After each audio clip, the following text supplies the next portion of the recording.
क्या आप जानते हैं कि छींक कितनी तेजी से चलती है?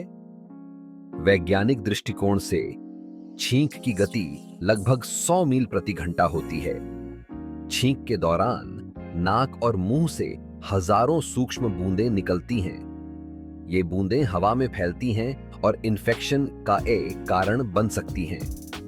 इसलिए छींकते समय मुंह और नाक को ढकना बहुत जरूरी है। छींक की गति और इसके प्रभाव को समझना हमारे स्वास्थ्य के लिए महत्वपूर्ण है।